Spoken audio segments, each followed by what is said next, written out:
বেছিভাগ আমাৰ সভ্যতা সংস্কৃতি নদীকেন্দ্ৰিক ভাৰত ভূমিৰে আৰু নদীক নদ নদী তীৰ্থ আদি কৰি বিভূতি জগত ঈশ্বৰ কৃষ্ণই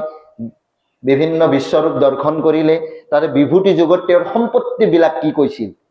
সম্পত্তিবিলাক কওঁতে আপোনালোকে পাইছে মহাভাৰততো দেখাইছে গীতাৰ বচন অৰ্জুনক কওঁতে কৈছে যে পৃথিৱীৰ যিডাল শ্ৰেষ্ঠ বৃক্ষ সেইডাল মই যিডাল শ্ৰেষ্ঠ সৰ্পত মই বাসুকী বৃক্ষত মই বটবৃক্ষ এই যে কালান্তক যিটো দুৰ্যোধনৰ মন সিজনো মই আপোনালোকে দেখি আছে ৰাৱণৰ যি শক্তি আৰু বিক্ৰম সিজনো মই কিন্তু অৰ্জুনময় ৰামময় কৃষ্ণময় চাওকচোন প্ৰত্যেকৰ দেহত আছে আৰু পৃথিৱীত যিজন চবচাই শক্তিধৰ সেইটো তেওঁৰে শক্তি ৰাৱণে ইমান ফেফেৰি দিব পাৰা ৰামৰ লগত শক্তি ক'ত এই আহৰিত শক্তিও পৰমাত্মাৰে শক্তি হৈছে যে সিজনো মই দুৰ্যোধন ৰূপে যিমান কপট আচৰণ কৰি দেখালো সিজনো ময়ে সেইকাৰণে তাতে কোনো কৰ্ণৰ হত্যা হোৱা নাই কোনো দুৰ্যোধনৰ মৃত্যু হোৱা নাই কৃষ্ণই কৃষ্ণক মাৰি আছে প্ৰত্যেক দেহতে তেওঁ সুমি আছে এইটো কেৱল আমাৰ কল্পনা অলিক আৰু আমাৰ কাৰণে শোক দুখ হতাশা কিবা প্ৰাপ্তি আৰু অপ্ৰাপ্তিৰ এই পৃথিৱীখন তেওঁৰ কাৰণে কিন্তু নহয় বিনোদকাৰীয়ে বিনোদনৰ স্থান এই পৃথিৱীত লৈছে তেওঁ বিভিন্ন ধৰণে ক্ৰীড়া কৰে আমাৰ সুখ দুখৰ লগ কৰি নিছে ইতেনে লগটো কাঢ়ি নিছে আৰু দুখ জাপি দিছে তেওঁৰ ইগলা চব নহয় ইন্দ্ৰদন্ন ৰাজাই তাকে সুবুদ্ধি নাপায় কান্দছে কি পিতৃ মাতৃ ভাতৃ ফাৰজাৰ সংযোগে কতনা মিলে সন্তোষ তাহাৰ বিয়োগে কতহকে কান্দ পায়া মহা অসন্তোষ ও হৰি প্ৰভু জগন্নাথ নিস্তাৰ কৰা দাৰুণ সংহাৰে শংকৰদেৱে কি বৰগীতটিৰ ঘোষণা কৰিছে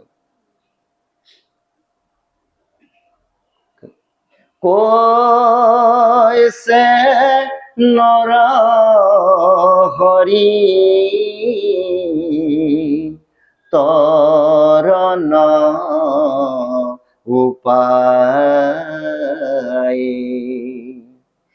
নাখ বিফল কৈল বিষয়ল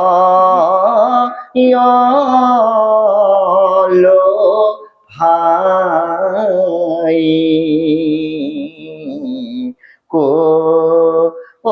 কৈছে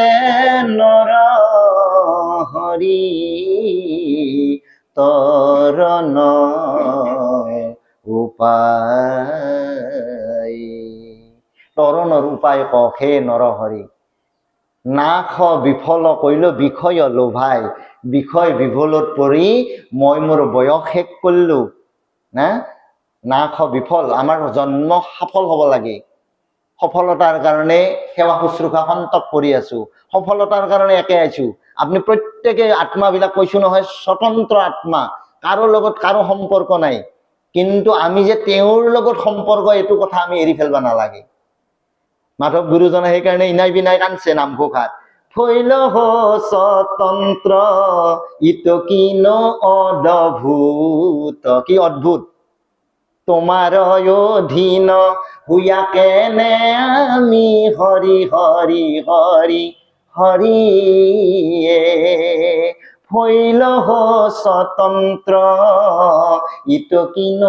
অদ্ভুত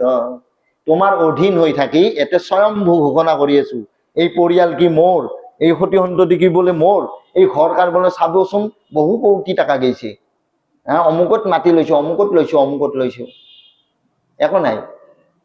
তোমাৰ আত্মাটোৰ সম্পৰ্ক কেৱল তেওঁৰ তাতে বাকী যি সিমান কাম হৈছে চব এতে ৰাখবো একালত কাইবাৰ আছিল একালত কোনবাৰ আৰু হ'ব আপুনি কিন্তু গুচি যাব লাগব নহয় গতিকে কৈছে যে আমি মিছা অহংকাৰ মিছা ভাৱনাত ৰৈ থাকি মই মোৰ যেন ভাবো এইটো গোটেই কৰাৰ গোটেই ব্যৱস্থাটো হৈছে মন। প্ৰথম আৰম্ভণিতে আমি কৈ আছিলো মনক ৰাগ ঠিক কৰি, মনৰ স্থিতি চাৰিটা কেৱল, মন বুদ্ধি অহংকাৰ। এই মনক কণ্ট্ৰল কৰাৰ কাৰণে ইমাখান অজুহাত। চব শাস্ত্ৰৰ আচল মথনি দি আছে মনক নিয়ন্ত্ৰণ। শংকৰ গুৰুজনাৰ প্ৰথম বৰগীত সেইকাৰণে, মন মেৰি ৰাম শৰণ হে লাগো,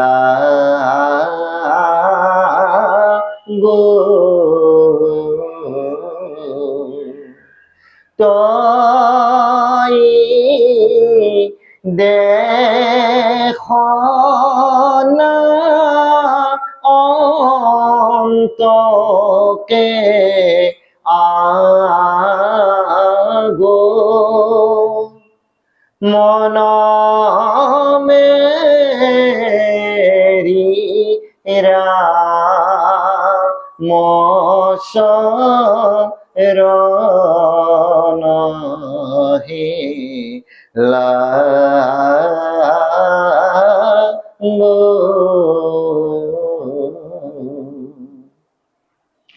রে মন নিশ্চয় পতন কায়া, কেন দেখি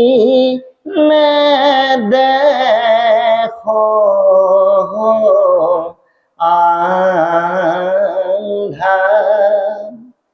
গোটেই বৰগীতটোত খুব কৰুণ আৰু আমাৰ কাৰণে খুব দৰকাৰী বস্তু সোমাই থৈ দিছে। গুৰুজনাৰ 12 কুৰি বৰগীত ৰচনা কৰা বুলি ভনিতা আছে গুৰুচৰিতত। আমি মাত্ৰ পাইছো এতিয়ালৈ উদ্ধাৰ 34টা, 30-34, 12 কুৰিৰ ভিতৰত 1 কুৰি 14টা পাইছো। এই বৰগীত কেইটাক যদি কেৱল আমি ব্যৱস্থা লওঁ অসমবাসী আৰু অসমীয়াই, আমাৰ অন্য শাস্ত্ৰৰ একোৰে দৰকাৰ নালাগে। ইমান তাত্ত্বিক আৰু জ্ঞান গভীৰ ৰহস্য তাত সোমাই আছে। প্ৰথম বৰগীত মন মেৰি ৰাম চৰণে বদৰিকাশ্ৰমক লেখে, কৈছে যে তুমি কিয় দেখা নাই হে মন, তোমাৰ চকুৰ আগত আতা আবু পিতৃ মাতৃ মোৰ চলি পলিও যাই আছে, পেহা পেহী যাই আছে, মই যাম, দেখিও তুমি অন্ধৰ দৰে কিয় থাকা হে মন, হৰিৰ চৰণত ভজ। এই মনে যদি হৰিৰ ওচৰত নাহে, সন্তৰ কৃপা প্ৰাৰ্থী নহৈ, দেহা শেষ, দেহা এতে শেষ হব আৰু দেহা লব। তাৰমানে জীৱন মুক্ত কৰিব পাৰবাৰ নাই আমি। গতিকে ইয়াৰ কাৰণে প্ৰথম প্ৰচেষ্টা হৈছে গুৰুজনাৰ মনেদি ভাল ভাৱ, মনেদি ভাল চিন্তন কৰে। যি চিন্তা হব সেইমতে জন্ম হব। তুমি ভুল চিন্তা কিয় কৰা, জন্ম সেনেকে আহিব। তাৰমানে আহা আৰু যাও বাট একে। আমি কৈ আছো যি চিন্তন হয় সেইমতে জন্ম লয়, যি চিন্তন হব সেইমতে মৃত্যু হয়। ভাগৱতে দিছে, এটা মোৰ বাক্য বলে কায়ো আৰু তাৎসল্য নকৰব,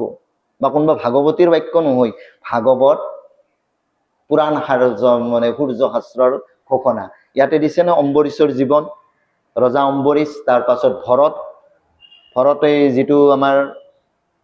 মুনি ভৰত হেৰি হয়, তেওঁ হৰিণজনীক গুচি যায়, চিন্তা হৰিণটোক লৈ আহিল, মৃত্যু সময়তে যিহেতুকে হৰিণটোৰ কথা ভাবি থাকিল, তেওঁৰ মৃত্যুৰ পাছত জন্ম হৰিণক আহিল। সেইকাৰণে প্ৰত্যেকে কেৱল ৰাম নামত অন্বয় হৈ থাকিব লাগে।